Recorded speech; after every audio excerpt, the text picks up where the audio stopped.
আসসালামু আলাইকুম ভিউয়ার্স, আপনারা কেমন আছেন? আশা করি ভালো আছেন। আমি আজকে একটা রেসিপি শেয়ার করতে যাচ্ছি, সেটা হচ্ছে পুল পিঠা সুইট রাইস ফ্লাওয়ার দিয়ে বা বিরন চালের গুঁড়ি দিয়ে। তো আমি বিরন চালের গুঁড়ি পানি দিয়ে ভালো করে মেখে 4-5 ঘন্টার জন্য ফ্রিজে রেখে দিয়েছিলাম।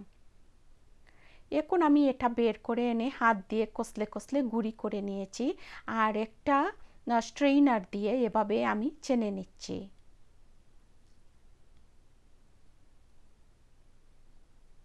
তো এটা সুন্দর হয়ে গুঁড়ি হয়ে কিন্তু পড়তেছে, এভাবেই হতে হবে।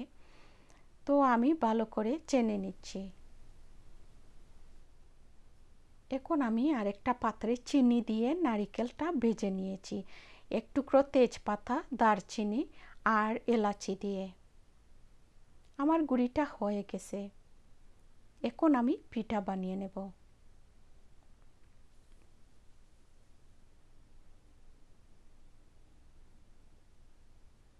আমি 1 চামচ গুঁড়ি নিয়ে একটা তাওয়ার মধ্যে দিয়ে এভাবে বড় একটা স্পুন দিয়ে ঘষে ঘষে ফ্ল্যাট করে নিচ্ছি।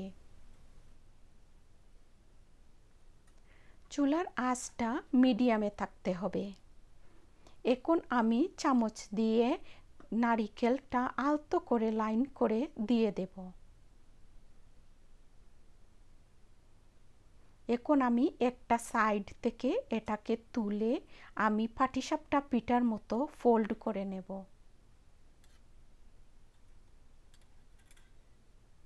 তো ওইটা ফোল্ড করে একটু চাপ দিলেই বসে যাবে, কারণ এটা তো সুইট রাইস ফ্লাওয়ার মানে স্টিকি রাইস ফ্লাওয়ার।